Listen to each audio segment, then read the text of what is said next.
నిన్న మాట్లాడినటువంటి సమావేశంలో చెప్పిన విషయాలు చూస్తూ ఉంటే ఒక ఆషాఢ భూతి జ్ఞాపకం వస్తుంది, ఒక మోడర్న్ గిరీశం గారు జ్ఞాపకం వస్తున్నారు. సాధారణంగా ఆయన పరిభాషలో ఏం మాట్లాడినా క్రికెట్తోనే మాట్లాడుతూ ఉంటారు.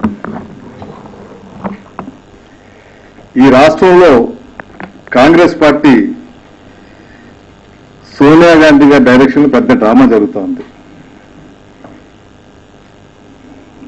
ఈ డ్రామాకు పాత్రధారులు, సూత్రధారులు కిరణ్ కుమార్ రెడ్డి గారు, చంద్రబాబు నాయుడు గారు.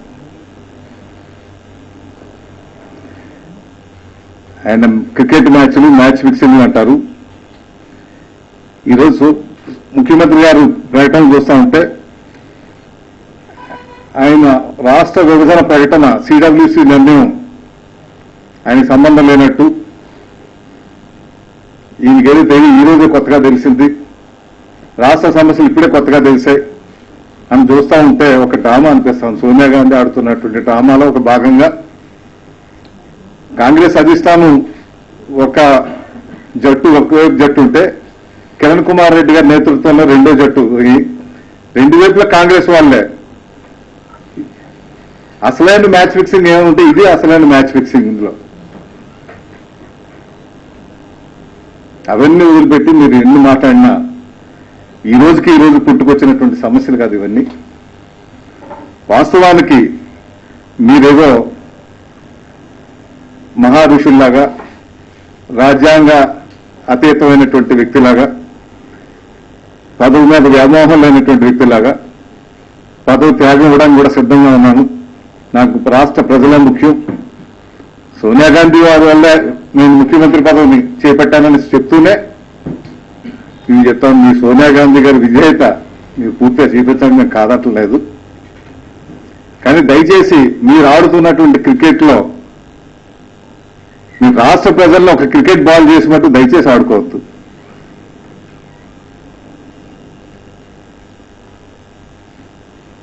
మీకు ఆ రోజే 30వ తారీఖున సిడబ్ల్యూసీ నిర్ణయం ప్రకటించినప్పుడు అప్పుడే స్పందించి నేను తక్షణమే ఇటువంటి నిర్ణయం తీసుకుంటే రాజీనామా చేస్తాను అని మీరు కానీ, మీ కేబినెట్ సహచరులు కానీ అందరూ స్పందించి రాజీనామాలు ఇచ్చుంటే రాజ్యాంగ సంక్షోభం వచ్చిండేది రాష్ట్రంలో, తప్పనిసరిగా ఈ ప్రక్రియ ఆగుండేది. ఆ రోజు చేయలేనటువంటి కార్యక్రమం, ఒక పక్క కార్యక్రమం జరుగుతూనే ఉంది. రేపు వచ్చే వారంలో కేబినెట్ ముందు ప్రవేశపెట్టేటువంటి పరిస్థితులు వస్తా ఉన్నాయి. ఇల్లు కాలిపోతా ఉంటే అయ్యో అనేసి ఇల్లు కాలిపోయిందని చెప్పి బొగ్గులు ఏరుకోవడానికి వచ్చినట్టుంది కిరణ్ కుమార్ రెడ్డి గారు మాట్లాడే ఓదార్పులు చూస్తూ ఉంటే. మీ ఓదార్పుల గురించో మీరు చెప్పే సమస్యలో రాష్ట్ర ప్రజలకు తెలియనటువంటి సమస్యలు కాదు ఇవన్నీ. ఆ రోజు మీరు 30వ తారీఖున రిజైన్ చేసి ఉండాల్సింది. ఆ రోజు రిజిగ్నేషన్ చేయకుండా దాని మీద మాట్లాడుకుంటా ఎప్పుడో అంతా అయిపోయినాక క్యాబినెట్కి వెళ్లే ముందు ఇటువంటి ప్రక్రియ చెప్పడం మటుకు చాలా విచిత్రంగా ఉంది. పైగా ఇతర రాజకీయ పార్టీలు ఏదో వాళ్ళు ముఖ్యమంత్రి కావాలనో అధికారంలో రావడానికి చేస్తున్నారు వాళ్ళంతా. నాకైతే ప్రజలే ముఖ్యం. ఏ రాజకీయ పార్టీ అయినా అధికారంలో రావడానికి సహజం కోరుకోవటం. అసలు మీరు కూడా మళ్ళీ రేపు ఎన్నికలు అయినాక మీరే ముఖ్యమంత్రి కొనసాగాలనో, లేదంటే రాష్ట్ర విభజన అయ్యాక విభజన అంటూ జరిగితే విభజన అయినాక ఒక ప్రాంతాన్ని ముఖ్యమంత్రి అవ్వాలని ఆశిస్తూ ఇవన్నీ చేస్తున్నారో ఇవన్నీ ప్రజలు కూడా గమనిస్తా ఉన్నారు. ఎవరు చెవిలో పువ్వులు పెట్టుకోవడానికి ఎవరు సిద్ధంగా అయితే లేరు. ప్రజలు ప్రతి ఒక్కటి నిశ్చితంగా పరిశీలిస్తా ఉన్నారు. ఈరోజు ఏ సమస్య అయితే చెప్పారో ఈ సమస్యలు గతంలోనే చెప్పి ఉండాల్సింది. గతంలో 9వ తారీఖు డిసెంబరు ప్రకటన చిదంబరం గారు చేసినప్పుడు యూపీఏ ప్రభుత్వం నుంచి వెంటనే 10వ తారీఖున రాజకీయ పార్టీలకు అతీతంగా ప్రతి ఒక్కరూ రాజీనామాలు చేసినటువంటి సందర్భం ఆ రోజు చూశాం కాబట్టే ఆ రోజు ఆ ప్రక్రియ ఆగింది. అటువంటి ప్రక్రియ మొన్న 30వ తారీఖున సిడబ్ల్యూసీ నిర్ణయం ప్రకటించినప్పుడు చేసుంటే ఇది కూడా ఆగుండేది. కానీ ఇవి చేయలేదు. ఇంకొక విషయం మీరు మర్చిపోతా ఉన్నారు. గతంలో 2011లో నేను మీ మిత్రుల ద్వారానే తెలుసుకున్నాం, మీ కేబినెట్ సహచరుల ద్వారా తెలుసుకున్నాం. కాంగ్రెస్ అధిష్టానం కృష్ణా కమిషన్ రిపోర్టు మేరకు వెనుకబడినటువంటి ప్రాంతాలకి ప్యాకేజ్ ఇవ్వాలని ముఖ్యమంత్రి గారిని రప్పించుకొని మాట్లాడితే ఇది సమయం కాదు వద్దని ఆ రోజు ఆఫ్ చేయించింది ఎవరో దయచేసి ఒకసారి మీ ఆత్మ పరిశీలన చేసుకోండి. అది మీరు ఆఫ్ చేశారు, ఎందుకు ఆఫ్ చేశారు, వాటి మినిట్స్ లో మేము వెలగలుచుకోలేదు. ఇప్పుడైతే అది ఆపినప్పుడు కనీసం అప్పుడైనా ఈ సమస్యలు ఉన్నాయి ఇక్కడ ఈ రాష్ట్రంలో, ఈ నీటి సమస్యలు పరిష్కరించాలి, ఈ ఆదాయ వనరుల సమస్యలు పరిష్కరించాలి, ఉద్యోగ సమస్యలు ఉన్నాయి, శాంతి భద్రతల సమస్యలు ఉన్నాయి, ఈ సమస్యలన్నీ కూడా పరిష్కరించండి అని అప్పుడైనా సరే సీరియస్ గా ఒక బాధ్యత గల ముఖ్యమంత్రిగా మీరు తీసుకొని ఉంటే ఈ రోజు ఈ పరిస్థితి వచ్చి ఉండేది కాదు. ఏమో అప్పుడే మీరు తీసుకొని ఉంటే సమస్యల పరిష్కారం అయి ఉండేవేమో. నిజంగా బాధ్యత గల ముఖ్యమంత్రిగా మీరు వ్యవహరించుంటే ఆ రోజు నుంచే ఆ సమస్యల మీద దృష్టి పెట్టాలి. అప్పుడే కాదు, దివంగత ముఖ్యమంత్రి రాజశేఖర రెడ్డి గారు ఆయన చనిపోక ముందు ఎన్నికల ముందు 2009 ఎన్నికల ముందు ఆఖరిసారి శాసనసభలో ఒక తీర్మానం పెట్టి రోషి గారి అధ్యక్షతన ఒక కమిటీ వేసి రాష్ట్ర విభజన ప్రక్రియకు సాధ్యాసాధ్యాలు పరిశీలించమని, వీటికి సంబంధించినటువంటి ఏ సమస్యలు ఉత్పన్నం అవుతాయో ఆ ఉత్పన్నం కాబోయే సమస్యల్ని ఏ రకంగా పరిష్కరించాలి, వాటికి వివిధ రాజకీయ పార్టీలతో ఈ వర్గాలతో మాట్లాడి ఈ పరిష్కార మార్గాల్ని సూచించమని కమిటీ వేశారు. ఆ కమిటీలో టర్మ్స్ ఆఫ్ రిఫరెన్స్ లో 9 అంశాలు పెట్టారు. మీరు ఇప్పుడు తెలియపరిచే అంశాల కంటే ఇంకా ఎక్కువ అంశాలు ఉన్నాయి అందులో. ఆ అంశాల్లో మీరు ముఖ్యమంత్రి అయ్యాక ఎందువల్ల దాని మీద పరిశీలన పెట్టలేదు, ఎందువల్ల మీరు దృష్టి పెట్టలేదు? ఈ సమస్య పీడిస్తున్నటువంటి, రాష్ట్రాన్ని పీడిస్తున్నటువంటి సమస్యని ప్రతి ఒక్కరికి తెలిసింది. తెలంగాణ ప్రాంతంలో చాలా ఉధృతమైనటువంటి ఉద్యమాలు జరిగినటువంటి సందర్భం చూసాం, వందలాది మంది చనిపోయినటువంటి పరిస్థితి చూసాం. ఇంతమంది అమాయకులు చనిపోతున్నప్పుడైనా సరే మీరు స్పందించి ఈ సమస్యకు పరిష్కారం కనుక్కోవాలని ఆ రోజు మీరు అనుకోని ఉంటే అప్పటి నుంచి కనీసం ఏదో పరిష్కార మార్గం దొరుకుండేది. ఆ పని చేయలేదు. కొన్ని కృష్ణా కమిషన్ రిపోర్టు ప్రకారం అయినా సరే అసెంబ్లీలో పెట్టి చర్చించి ఇతర రాజకీయ పార్టీలతో మాట్లాడి ఆ పని చేయగలిగారా అంటే ఆ పని చేయలేకపోయారు. పార్లమెంట్లో పెట్టించలేకపోయారు, అసెంబ్లీలో పెట్టించలేకపోయారు. అసలు ఈ సమస్య మీద చర్చకే పెట్టలేదు అక్కడ కూడా. ఈ 2 సందర్భాల్లో ఎక్కడ కూడా మీరు స్పందించలేదు. సమస్యని చర్చకు పెట్టుకుంటా ఈరోజు ఎవరు చేయలేదు, ఈ సమస్యలు పరిష్కరించలేదు, ఇది పరిష్కారం కాబడే సమస్యలు కాదు, ఈ రకంగా పెట్టి ఏ రాజకీయ లబ్ధి పొందడానికి ఏ విధమైనటువంటి మ్యాచ్ ఫిక్సింగ్ తో మీరు సోనియా గాంధీ గారితో పెట్టుకొని చేస్తున్నారు అన్నది ప్రతి ఒక్కరు కూడా తెలుసు. అందువల్ల దయచేసి ఇప్పటికైనా మీరు ఇటువంటి వదులుకోండి. ఓ పేరుమో ఈ దిగ్విజయ్ సింగ్ గారు చూస్తా ఉంటే ఆయన నిన్న అక్కడే చెప్పారు, టీడీపీ వైఎస్ఆర్ కాంగ్రెస్ ప్రాంతీయ పార్టీలు యూటర్న్ తీసుకోగలుగుతాయి కానీ జాతీయ పార్టీగా మేము ఎప్పుడు యూటర్న్ తీసుకోలేదంటున్నారు దిగ్విజయ్ సింగ్ గారు. నిన్న రాహుల్ గాంధీ గారు ఏం చేశారు ఒక్కసారి చూడండి మీరు. యూపీఏ కేబినెట్ తీసుకున్నటువంటి నిర్ణయం ఆర్డినెన్స్ అయినాక రాష్ట్రపతికి పంపించాక ఇది 2-3 మాసాలుగా ఈ గొడవ జరుగుతూ ఉంది. చాలా రాజకీయ పార్టీలు వద్దని చెప్పారు, ఆల్ పార్టీ మీటింగ్ పెట్టారు, వీటి మీద స్టాండింగ్ కమిటీ మీటింగ్లు అయినాయి. అప్పుడు పాపం రాహుల్ గాంధీ తెలియలేదట, ప్రెసిడెంట్ గారికి ఆర్డినెన్స్ వెళ్ళాకే ఈ జ్ఞాపకం వచ్చిందట, వెంటనే కాగితాలు తీర్చి పడేయమన్నారు. అది యూటర్న్ కాదా? అటువంటి యూటర్న్ ఈ విషయంలో ఎందుకు తీసుకోకూడదు మీరు? అదే కానీ కాంగ్రెస్ ఎంపీ ఇంకో ఆయన చెప్పారు, మీరు రాహుల్ గాంధీ అట్టా చీల్చిపడేశాడు, ఈ సిడబ్ల్యూసీ నిర్ణయం కూడా ఆ రకంగానే చీల్చిపడేయండి అని చెప్పి. మీరు గతంలో రాజశేఖర రెడ్డి గారు ఉన్నప్పుడు ఎమ్మెల్యేలు ఇక్కడి నుంచి ప్రాతినిధ్యం వెళ్ళినప్పుడు కాంగ్రెస్ కాదా? ఆ సెకండ్ అసార్సీ నుంచి ఆ రోజున టీఆర్ఎస్ నుంచి కూడా వాళ్ళు సంతకం పెట్టారు. సెకండ్ అసార్సీ నుంచి మరి ఎందువల్ల మీరు యూటర్న్ తీసుకున్నారు? నేనే వైఎస్ఆర్ కాంగ్రెస్ పార్టీ యూటర్న్ తీసుకోలేదు. మేము అప్పుడు ఇప్పుడు ఒకటే చెప్తా ఉన్నాం.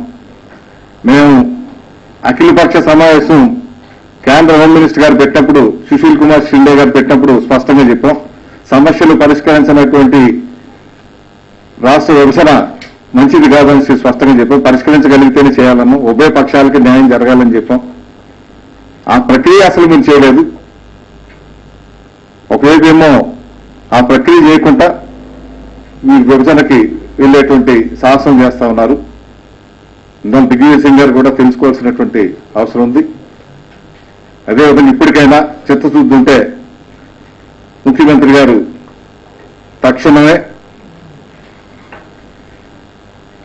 అసెంబ్లీ స్పెషల్ సమావేశం ఒకటి ఏర్పాటు చేసి ఆయన చిత్తశుద్ధిని నిరూపించుకోవాలని భావిస్తే సమావేశం పెడితే సమావేశంలో సమైక్యవాదం తప్పనిసరిగా ఆమోదం పొందుతుందని మీకు కూడా తెలుసు. అయినా సరే ఎందుకు ప్రత్యేక సమావేశాన్ని ఏర్పాటు చేయడంలో మీరు వెనకంజ వేస్తున్నారో మాకు అర్థం కావట్లేదు. వెంటనే సమావేశం పెట్టండి, అందులో ఆమోదింపజేయండి, సమైక్య తీర్మానాన్ని కేంద్రానికి పంపించండి.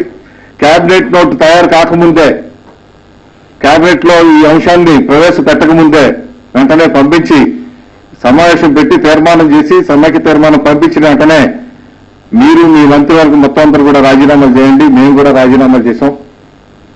ఆ రోజు కూడా స్పష్టంగా అందరికంటే ముందు వైఎస్ఆర్ కాంగ్రెస్ పార్టీ స్పందించి 25వ తారీఖున రాజీనామాలు చేశారు.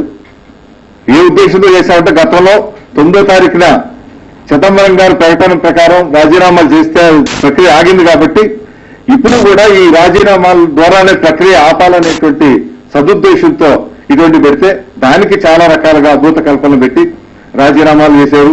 కేవలం రాజకీయ లబ్ధులు చేశారు, మ్యాచ్ ఫిక్సింగ్లు అయినాయి. ఇవన్నీ ఈ రోజు జగన్మోహన్ రెడ్డి గారు బెయిల్ నుంచి ఎప్పుడు వచ్చారు? వీళ్ళు 25వ తారీఖు ఎప్పుడో రాజీనామా చేస్తే ఆ రాజీనామాకి దీనికి ముడి పెడతా ఉన్నారు. ఈరోజు ఇప్పటికైనా ప్రత్యేక సమావేశాన్ని అసెంబ్లీ పెట్టండి, అందులో తీర్మానం తీసుకోండి. ఏ పార్టీ వైఖరి ఏంటో స్పష్టంగా తెలుస్తుంది. వాటిలో చర్చించుకునే అవకాశం ఉంటుంది, రాష్ట్ర సమస్యలు చర్చించే అవకాశం ఉంటుంది, సభ్యులు చెప్పేటువంటి సూచనలు ఉంటాయి, ఏ రకంగా పరిష్కరించగలుగుతామో ఆ సూచనలు కూడా వస్తాయి.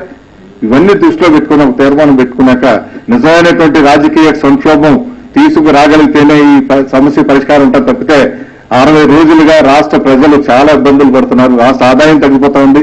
పిల్లలకి స్కూలులో, ప్రయాణికులకి బస్సులు లేని పరిస్థితులు, ఏ ఆఫీస్కైనా చిన్న సర్టిఫికేట్ కావాలంటే ఆఫీసులు లేనటువంటి పరిస్థితులు. ఈ సంక్షోభాన్ని ఇప్పుడైనా మీరు అరికట్టాలని చిత్తశుద్ధితో భావిస్తే ఇప్పటికైనా ఈ కార్యక్రమాన్ని తీసుకోండి. లేదు పదవీ దాహంతో ఇంకా పదవి వేలబడి ఉండాలనుకుంటే అది మీ విద్యతకే వదిలిపెడుతున్నాం. మీరే సమాధానం చెప్పాల్సిన అవసరం ఉంటుంది. చరిత్రలో మటుకు చిరస్థాయిగా నిలబడతాం. గతంలో రాజశేఖర రెడ్డి గారు ముఖ్యమంత్రిగా ఉంటున్నప్పుడు కూడా ఇదే పరిస్థితి వచ్చినప్పుడు ఆయన అధిష్టానాన్ని అంగీకరింపు చేసుకుని ఆయన పరిపాలన కొనసాగించారు. తప్పితే ఈ రకంగా తోక ముడిచి అంతా అయిపోయినాక నేనేం చేయలేదు, నా చేతిలో ఏం లేదని చెప్పి తూర్పు తిరిగి నమస్కారం పెట్టండి అని చెప్పే పరిస్థితి రాజశేఖర రెడ్డి గారు ఎప్పుడు కూడా చేయలేదు. ఆయనతో పోలిక కాదు కానీ వీళ్ళకి చరిత్రని ఒకసారి జ్ఞాపకం తెచ్చుకోవాల్సిన అవసరం ఉంది. మీరు ఏదో మ్యాప్ పాయింటింగ్ పెట్టి ఏదో చూపిస్తే వాళ్ళు కొత్తగా వచ్చిందంటే బడిపిల్లలు కాదు రాష్ట్ర ప్రజలు, అందరికీ అన్ని తెలుసు. మీకే పాపం బహుశా ఈ రోజు కొత్తగా తెలిసినట్టున్నాయి ఈ సమస్యల గురించి. నన్ను దయచేసి ఇప్పటికైనా సరే ముఖ్యమంత్రి గారిని కోరుతా ఉన్నా, వెంటనే వీటికి ఒక పరిష్కారాన్ని చూపించాలంటే ఇదొక్కటే, ఈ సంక్షోభ నివారణకి ఇదొక్కటే మార్గం. వెంటనే అటువంటి చర్యలు తీసుకోవాల్సిందిగా మరొకసారి మీ ద్వారా విన్నవించుకుంటున్నాం.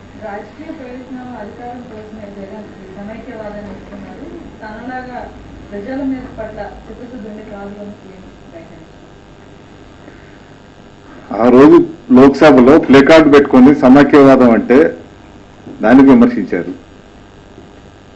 ఈ రోజు సమైక్యవాదం గురించి పదవులు రాజీనామా చేస్తే విమర్శిస్తున్నారు. అంటే జగన్ గారు ఏం చేసినా విమర్శించడం ఇలా చేయం. ఎందుకంటే ప్రజల్లో అత్యంత ఆదరణ కలిగినటువంటి వ్యక్తులు ఉన్నారు కాబట్టి. ముఖ్యమంత్రి గారు కూడా వాళ్ళ సొంత జిల్లాకి వెళ్ళలేనటువంటి పరిస్థితుల్లో ఆ నియోజకవర్గంలో గెలుస్తామో గెలవమో అనేటువంటి భయంతో ఇటువంటి ప్రకటనలు చేసి కాంగ్రెస్ కి వైఎస్ఆర్ కాంగ్రెస్ కి మ్యాచ్ ఫిక్సింగ్ అయిందని చెప్తున్నారు. తప్పితే అసలు కాంగ్రెస్ పార్టీ వాళ్ళే అన్న సంగతి మర్చిపోతున్నారు.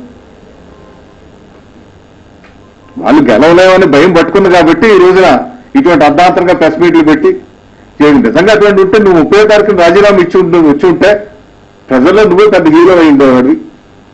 రాజశేఖర రెడ్డి గారి గురించి ఏ రకంగా చెప్పుకుంటున్నావు, పరిపాలన నువ్వు పూర్తి వైఫల్యం చెందినా, నువ్వు ఏ ఒక్క పెన్షన్ ఇవ్వకపోయినా అస్తవ్యస్తం చేసినా నువ్వు రాష్ట్రాన్ని 3 సంవత్సరాల్లో కనీసం ఈ సమైక్యవాదం గురించి రాష్ట్ర ప్రజల గురించి పదం త్యాగం చేసేదనేది కీర్తైన చరిత్రలో ఉండిపోయి ఉండేది. ఇప్పుడు అవకాశం కూడా నువ్వు పోగొట్టుకున్నావు, కోల్పోయావు.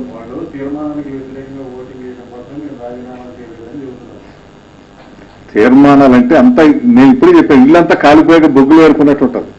అంతా వాళ్ళు చేశాక అప్పుడు చేయగలిగే ఉంది. ఇప్పుడు ఆ ప్రక్రియను బ్రేక్ చేయాలంటే వెంటనే తీర్మానం పెట్టి ఈ రాష్ట్ర ప్రజల మనోభిప్రాయాలు ఈ రకంగా ఉన్నాయి, మా ఎన్నికైనటువంటి ప్రజాప్రతినిధులు ఆలోచనలు ఈ విధంగా ఉన్నాయి అని కేంద్రానికి తెలియపరచాల్సినటువంటి బాధ్యత ముఖ్యమంత్రి గారికి లేదండి. ఇంతవరకు సమస్యల పరిష్కారం ఎట్టగా బాధ్యత వహించలేదు ఆయన. కనీసం ఇప్పుడైనా సరే రాష్ట్రం తగలబడిపోతా ఉంది, వెంటనే పరిష్కరించాలనే ఉద్దేశంతో ఇప్పుడైనా ఆపాలి. నేనేమంటానంటే తీర్మానం పెట్టడమే కాదు, తీర్మానం పంపించేది రాజీనామా చేయండి. అప్పుడు ఒక రాజకీయ సంక్షోభం వస్తుంది. అది పదవులు ఆశించి మీరు ఉంటారా, లేదంటే ఇటువంటి తీర్మానం పెట్టి రాజీనామా చేస్తారన్నది మీరే నిర్ణయించుకోండి.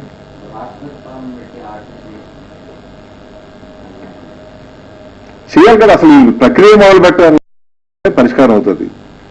ఎంతమంది ప్రజలు వ్యతిరేకంగా ఉన్నారన్నప్పుడు తప్పనిసరిగా సమస్య పరిష్కారం దిశలో వాళ్ళు ఆలోచిస్తారు.